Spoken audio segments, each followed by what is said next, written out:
पृथ्वी रहउन्जेलसम्म यो देश रहिरहनुपर्छ, एमसीसीलाई खारेज गर्नुपर्दछ भनेर म माग गर्न चाहन्छु। सर्वप्रथम त म एउटा अचम्मको सांसदको रूपमा यहाँ आएको छु। सदनमा मेरो भूमिका पक्ष विपक्ष भन्दाखेरि पनि निष्पक्ष हुनेछ।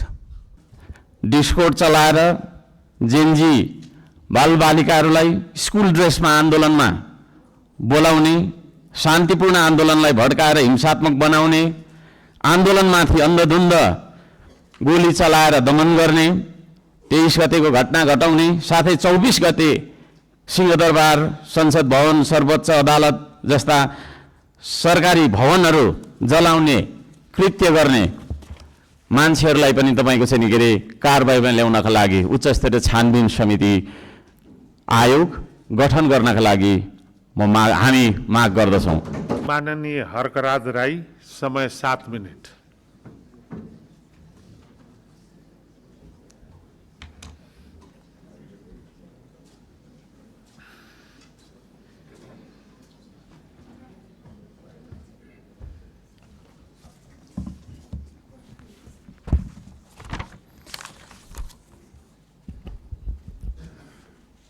सम्माननीय सभामुख महोदय, सर्वप्रथम त म सबैजनालाई हार्दिक शुभकामना र बधाई ज्ञापन गर्न चाहन्छु। आफ्नो मनको विचार राख्नुभन्दा पनि म जनताले हामीलाई के का लागि यहाँ पठाएका छन् भन्ने बारेमा बुँदागत रूपमा जनताका मागहरू वाचन गरेर सुनाउन चाहन्छु। तर त्योभन्दा पहिला चाहिँ हामीले पक्कै पनि यो देश बनाउनका लागि, देश परिवर्तन गर्नका लागि भनेर आएका छौँ। सबैभन्दा पहिला आफैलाई परिवर्तन गर्नुपर्छ भन्छु म। अघिल्लो शपथ ग्रहणको दिन पनि हामी 12 मिनट 46 सेकेन्ड ढिलो थियौँ भने आज 16 मिनट 55 सेकेन्ड हामी ढिलो भएका छौँ। जनताले हामीलाई यसरी ढिलो गर भनेर यहाँ पठाएको हो जस्तो मलाई लाग्दैन। त्यसो भएको कारणले प्रत्येक मिनटको महत्त्व यो सदनले बुझोस्, सरकारले बुझोस्, हामी सबैले बुझौँ। नेपाली हो, नेपाली समय हो, 2 बजीको बैठक 3 बजी जाँदा पनि हुन्छ, 4 बजी जाँदा पनि हुन्छ, जे गर्दा पनि नेपाल हो, नेपाली हो भन्ने खालको जुन भाष्य हामीले मनमा लिएर बसेका छौँ, यही सबैभन्दा मुख्य कारण हो हामीले उन्नति गर्न नसक्नुको। त्यसो भएको कारणले गर्दाखेरि सभामुख महोदय मार्फत म सम्पूर्ण सदन, सरकार सबैलाई ध्यान आकर्षण गराउन चाहन्छु। आउँदा दिनमा हामी बैठक सुरु हुनुभन्दा थोरैमा पनि 5 मिनट अगाडि उपस्थित हुनुपर्छ। म यो माग राख्न चाहन्छु। हामी विभेदको अन्त्य गर्छौँ भनेर यहाँ भनिरहेका छौँ। भर्खरै पनि पूर्ववक्ता माननीयज्यूहरूले थुप्रै कुराहरू राख्नुभयो, आफ्नो मनको कुराहरू। तर यहाँ यही सदनभित्र पनि विभेद भइरहेको छ। सत्ता पक्षले 30 मिनट बोल्दा पनि हुने, 40 मिनट बोल्दा पनि हुने, प्रतिपक्षले अलि सानोले होइन 3 मिनटमा सकिहाल्नुपर्ने, 2 मिनटमा सक्नुपर्ने। हामी पनि जनताले चुनेर पठाएका जनमत प्राप्त जनप्रतिनिधि हौँ। त्यसो भएको कारणले गर्दाखेरि हामीले आफ्ना क्षेत्रका आवश्यकताहरू, आफ्ना तपाईको चाहिँ के अरे मागहरू राख्नका लागि प्रशस्त समय दिनुपर्दछ। त्यो खालको सदन हामीले बनाएर हामीले त्यो खालको सदन अभ्यास गर्नुपर्दछ भन्ने माग राख्न चाहन्छु। म आफ्नो मनको कथा म यहाँ गाउन चाहन्न। अब मेरो आफ्नो मन्तव्य राख्नुभन्दा पनि सरकारले कसो गर्नुपर्ने हो त? हिजो इतिहासमा हामीले के गर्यौँ, कसले के गर्यो, कुन नेताले के गर्यो, कतिको तपाईँको हामीले सङ्घर्ष गऱ्यौँ, के गर्यौँ भनेर आवश्यक छ जस्तो मलाई लाग्दैन।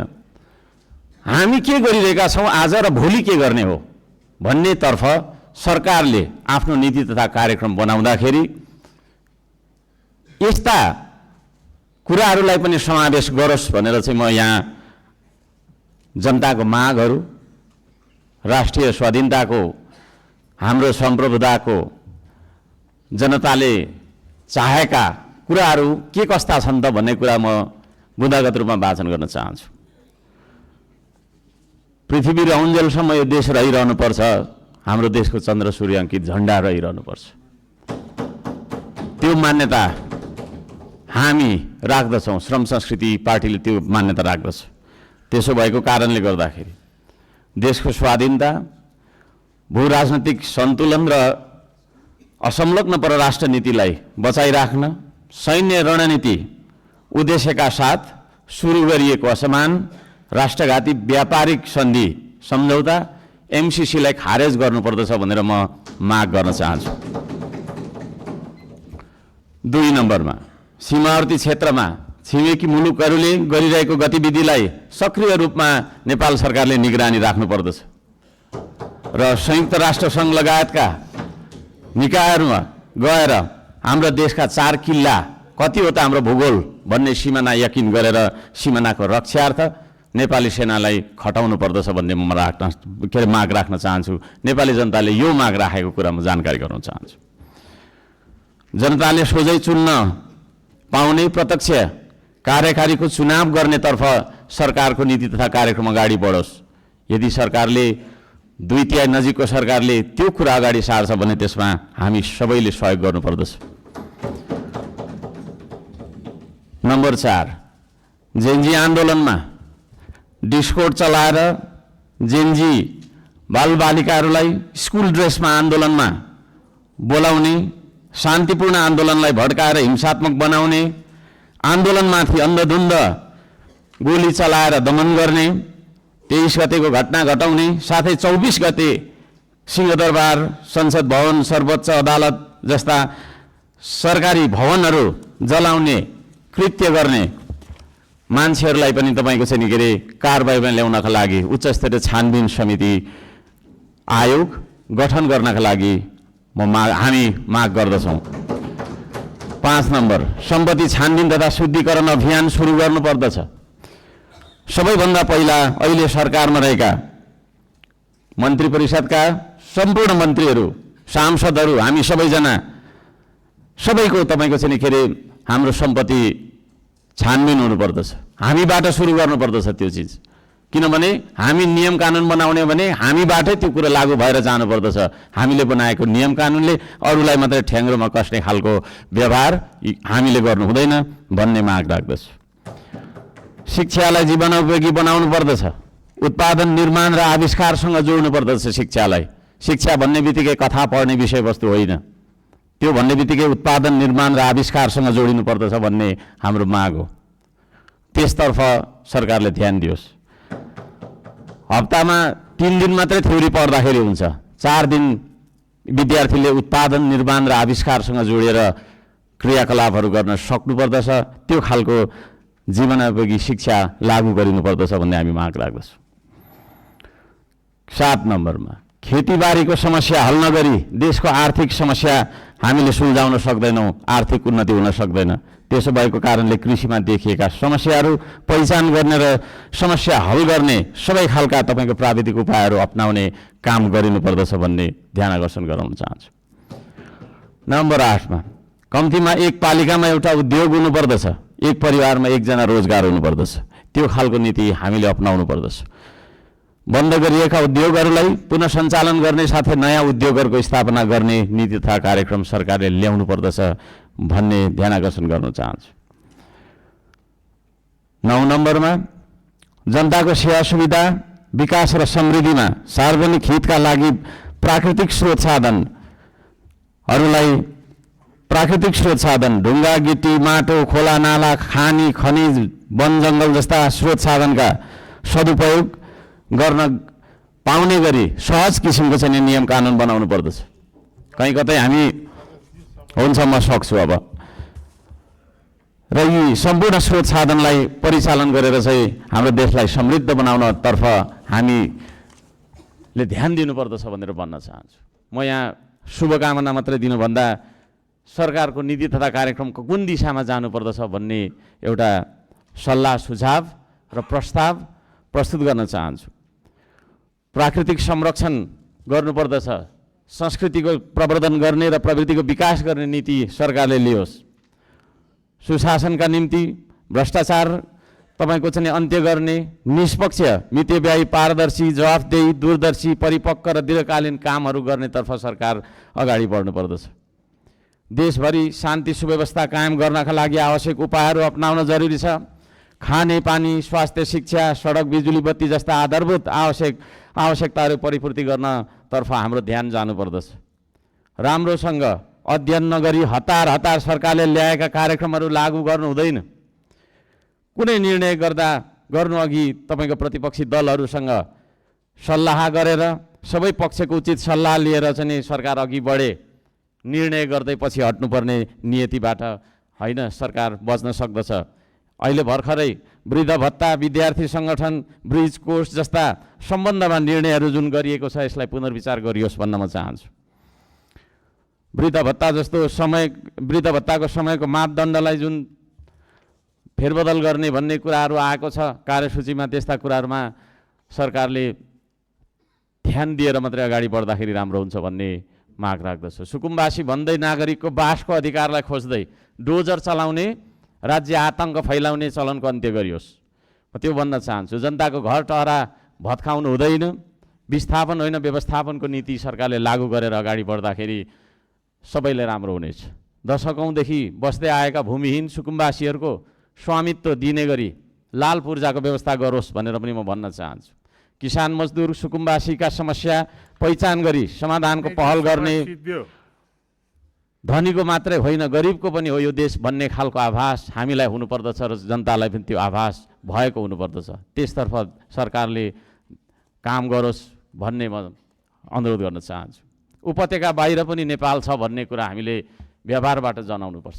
यो काठमाडौँ उपत्यका मात्रै नेपाल हो भन्ने किसिमले सबै विकास चाहिँ यहाँभित्र मात्रै थोपार्ने किसिमको चाहिँ विकास हुनु हुँदैन भनेर म ध्यानकर्षण गर्न चाहन्छु। सबै खाले विभेदको अन्त्य गरिनुपर्दछ। भूपू गोर्खा सैनिकहरूको समान पेन्सनका लागि नेपाल सरकारले आवश्यक सबै खालका पहलहरू गरोस्। नेपाल सरकारले गरेको सन्धि मार्फत चाहिँ गएका भूपू गोर्खाहरूलाई नागरिकता कायम राखेर चाहिँ उहाँहरूलाई एउटा नागरिकको दर्जामा राख्ने नियम, त्यो खालको चाहिँ नीति हामीले अवलम्बन गर्नुपर्दछ भनेर ध्यान आकर्षण गराउन चाहन्छु। समयको पाबन्दीले गर्दाखेरि मैले यी कुराहरू सबै कुरा वाचन गर्न चाहिनँ। माननीय सभामुख महोदयले 2-3 चोटि भनिसक्नु भएको छ र यो म पत्र सम्माननीय सभामुख महोदय मार्फत टेबल गर्न चाहन्छु र यस सल्लाह सुझाव अन्तर्गत सरकारले आफ्ना विचारहरू, आफ्ना नीति तथा योजनाहरू अगाडि बढाओस् भन्ने म माग राख्न चाहन्छु। धन्यवाद। सम्माननीय सभामुखज्यू र सम्पूर्ण आज यो सभामा उपस्थित हुनुभएका मान्यज्यूहरू, सर्वप्रथम त म एउटा अचम्मको सांसदको रूपमा यहाँ आएको छु। किनभने म फरक छु, बोल्ने तरिका पनि फरक छ, काम गर्ने तरिका पनि फरक छ, सबै कुरा म प्रायः सबैसँग मिल्दैन। त्यसैले म आफ्नो परिचय पनि दिन चाहन्छु र म कसरी यो ठाउँमा आउनै नपर्ने मान्छे यो ठाउँमा कसरी आइपुगेँ भन्न पनि चाहन्छु। म अमेरिकामा पढेर नेपालमा 2049 साल भाद्र महिनामा आएको र अहिलेसम्म 33 वर्षभन्दा बढी काटिसक्यो। एउटा झोला बोकेर पूर्णकालीन समाजसेवीको रूपमा काम गरिरहेको छु र म चाहिँ राजनीति गर्ने राजनीतिज्ञ होइन। म समाजसेवी हुँ र सेवी नै रहनेछु। सदनमा मेरो भूमिका पक्ष विपक्ष भन्दाखेरि पनि निष्पक्ष हुनेछ। समाजसेवी भएको हुनाले मलाई प्रतिनिधि सभाको चुनावमा उम्मेदवार हुने कुनै रहर पनि थिएन, मैले सोचेको पनि थिएन। तर 2082 साल भाद्र 23-24 गतेको जेएनजी आन्दोलन भएपछि जेएनजी भाइ बहिनीहरूले मलाई नै बोलाएर शिक्षा तथा विज्ञान मन्त्री बनाइदिए। त्यति बेला म ताप्लेजुङ जिल्लाको गाउँ गाउँमा किताब बेचिरहेको थिएँ। मेरो आफ्नो आत्मकथाको किताब बेचिरहेको थिएँ र 4 महिनासम्म मन्त्री भएँ। 4 महिनासम्म मन्त्रीको रूपमा काम गर्दाखेरि मैले शिक्षा क्षेत्रमा भएका अनेकौँ समस्याहरू, चरम राजनीतिकरण र विकृतिहरू देखेँ। ती विकृतिहरूलाई हटाएर विद्यालय, कलेज र विश्वविद्यालयहरूमा विशुद्ध शैक्षिक वातावरण बनाउन प्रयास गरेको थिएँ। त्यसको लागि 3वटा विधेयकको मस्यौदा बनाएर अध्यादेश ल्याउन र 4वटा नियमावलीहरू ल्याउन प्रयास गरेको थिएँ। तर ती अध्यादेशहरू र नियमावलीहरू ल्याउन त्यति बेला काम चलाउ सरकार भएकोले जतिसुकै प्रयास गर्दाखेरि पनि सकिएन। ती अध्यादेशहरू र नियमावलीहरू त्यति बेलाको मन्त्री परिषदले अनुमोदन गरेर विधायन समितिमा पठाइसकेको थियो। माघ 6 गते प्रतिनिधि सभाको सदस्यको लागि नाम दर्ता गराउने 40 घण्टा अगाडि अर्थात् माघ महिनाको 4 गते बेलुकी 7 बजेसम्म पनि मैले ती अध्यादेशहरू र नियमावलीहरू ल्याउन टुप्पीदेखिको बल लगाएर प्रयास गर्दाखेरि पनि विधायन समितिबाट ती कामहरू अगाडि बढेनन्। त्यसैले मैले मन्त्री पदबाट राजीनामा दिएर म्याग्दीमा स्वतन्त्र उम्मेदवारको नाम दर्ता गराउन गएको हो। यसरी चुनावमा उठ्नै नपर्ने र उठ्नै नहुने मान्छे चुनावमा उठेको हुँ। म शिक्षा मन्त्री हुँदा ल्याउन खोजेको विधेयक र नियमावलीहरू सम्माननीय प्रधानमन्त्रीज्यूको शिक्षा हेर्ने टिमलाई माननीय सदस्य धर्मकेशी मार्फत गइसकेको छ। आज सदनमा उपस्थित हुनुभएका माननीय ज्यूहरूलाई छोटकरीमा भन्नुपर्दा ती विधेयक र नियमावलीहरू यस प्रकार थिए भनेर जानकारी दिन चाहन्छु। पहिलो अध्यादेश हाल भएका 18वटा विश्वविद्यालयहरूको व्यवस्थापन र सञ्चालनलाई राजनीतिकरणबाट मुक्त गरी पठन पाठनलाई प्रभावकारी बनाउन छाता कानुन बनाउने थियो। त्यसमा सम्पूर्ण विश्वविद्यालयहरूको कुलपति प्रधानमन्त्री हुने व्यवस्थालाई हटाएर योग्य र इमान्दार प्राज्ञिकहरूको समूहले विश्वविद्यालय सञ्चालन गर्ने भन्ने विधेयक थियो। विश्वविद्यालयलाई राजनीतिबाट मुक्त गर्न यो काम गर्नै पर्छ। दोस्रो अध्यादेश विश्वविद्यालयमा लेक्चरर, उपप्राध्यापक, सहप्राध्यापक र प्राध्यापकहरूको नियुक्तिमा भएको चरम राजनीतिकरणलाई हटाउन र योग्य व्यक्तिहरूलाई नियुक्त गर्न हाल प्रत्येक विश्वविद्यालयमा भएका 18वटा विश्वविद्यालय सेवा आयोगहरूलाई खारिज गरी लोकसेवा आयोग जस्तै एउटा मात्र सेवा आयोग गठन गर्ने भन्ने विधेयक थियो। तेस्रो अध्यादेश अर्थतन्त्र विकास गरेर नेपाललाई कागजमा मात्र होइन कि आर्थिक रूपमा नै एउटा समृद्धिशाली देश बनाउन र युवाहरूलाई स्वदेशमा नै रोजगारी सिर्जना गर्नको लागि विज्ञान, प्रविधि, व्यावहारिक अनुसन्धान र नवप्रवर्धनलाई उच्च प्राथमिकता दिने र प्रतिभाशाली र सृजनशील युवाहरूलाई देशमा नै राखेर उनीहरूको प्रतिभालाई उजागर गर्ने मौका दिनको लागि प्रधानमन्त्रीको नेतृत्वमा एउटा विज्ञान, प्रविधि, अनुसन्धान तथा नवप्रवर्धन कोषको निर्माण र सञ्चालन गर्ने भन्ने विधेयक थियो। यो विधेयकको बारेमा मैले विगत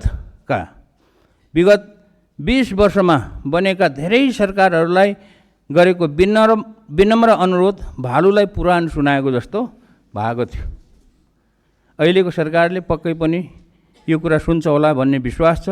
यो सारा नेपालीको अनुरोध हो, मेरो मात्र अनुरोध होइन। 4. विज्ञान प्रविधिको विकास नगरिकन कुनै पनि देश आर्थिक रूपमा समृद्ध नहुने भएकोले नेपालमा एउटा छुट्टै र शक्तिशाली विज्ञान प्रविधि अनुसन्धान तथा नवप्रवर्धन मन्त्रालय खोल्नुपर्छ।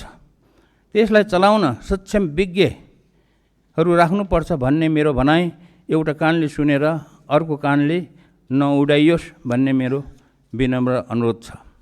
यो कुरा म आफू नै शिक्षा तथा विज्ञान मन्त्री हुँदा जोडतोडले उठाएको थिएँ, तर त्यति बेला सफल हुन सकिएन।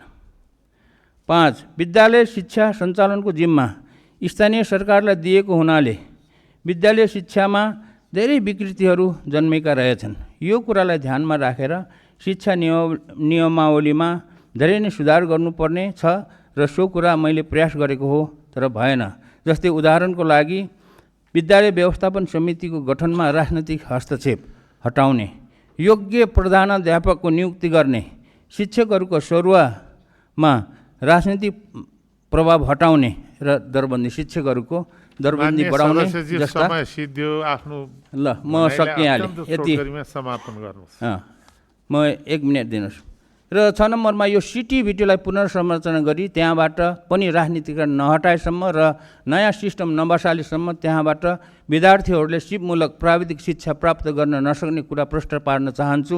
अहिले त्यहाँ अधिकांश सैद्धान्तिक पढाइ मात्र हुने गरेको छ। त्यसको लागि मैले शिक्षा मन्त्रीको रूपमा चालेको कदमहरू पुरा भएनन्। अहिलेको छोटो समयमा सबै कुरा राख्न सकिनँ। ती गर्नै पर्ने सबै कुराहरू बेला बखतमा भन्दै गरौँला। अन्तमा राष्ट्रिय स्वतन्त्र पार्टीका सम्पूर्ण युवा भाइ बहिनीहरूलाई नेपालको इतिहासबाट एउटा अत्यन्तै महत्त्वपूर्ण पाठ सिक्नुहोस् भन्ने अनुरोध गर्न चाहन्छु। इतिहास यस प्रकार छ। नेपालीहरूलाई राजनीतिक स्वतन्त्र दिलाई नेपाललाई विश्वमा चिनिने गरेर एउटा समृद्धिशाली देश बनाउनको लागि विक्रम सम्वत 2070 सालको क्रान्ति, 2015 सालको संसदीय निर्वाचन, 2046 सालको वृहत जनआन्दोलन र 2063 सालको दोस्रो आन्दोलन शहीद मधेस आन्दोलन भएको थियो। ती आन्दोलनहरूले जनतालाई राजनीतिक अधिकार पनि दिलाएकै हो। त्यही अधिकार प्रयोग गरेर नेपाली जनताले अहिले राष्ट्रिय स्वतन्त्र पार्टीलाई झन्डै 2/3 बहुमतले जिताएको छ। राम्रो काममा मेरो पनि सम्पूर्ण साथ हुनेछ। तर नेपालीहरूले अपेक्षा गरे अनुसार भ्रष्टाचारीहरू, घुसखोरीहरू, लोभी पापी दलालीहरूको समाजमा गाडिएको ज्वरो उखल्नको लागि हाम्रो समाजमा भएको नातावाद, कृपावाद, चाकरीवाद, चापुलिसवाद जस्ता कुसंस्कारका दलदलमाबाट एकदमै टाढा रहनुहोस्। यदि पहिलेकै राजनीतिक दलहरूले जस्तै गरेर स्वतन्त्र पार्टी पनि नेपाली समाजको ती कुसंस्कारहरूमा फस्यो भने भाद्र 23-24 गतेको जेनजी आन्दोलन पनि कालान्तरमा असफल हुनेछ। ल, धन्यवाद छ। अनि अन्तमा एउटा कुरा, यहाँ आजको कार्यसूचीमा मैले एउटा देखेको थिएँ, एउटा यो अध्यादेश रहेछ। यसमा थप कुरा के गर्न चाहन्छु भने अध्यादेश मतदाता नामावली पहिलो संशोधन अध्यादेश 2082 भन्ने रहेछ। त्यसमा चाहिँ म के भन्न चाहन्छु भने अब आउने 2084 को प्रदेश र स्थानीय सरकारको चुनावमा विदेशमा काम गर्ने सम्पूर्ण वैधानिक नेपाली नागरिकहरूले पनि भोट दिन पाउने व्यवस्था होस् भन्ने कुराको अनुरोध गर्न चाहन्छु। किनभने यो कुरा मैले गत फागुन 21 गतेको चुनावमा पनि व्यवस्था होस् भनेर म आफू मन्त्री हुँदाखेरि पटक पटक प्रयास गरेको हो। त्यो हुन सकेन। र धन्यवाद।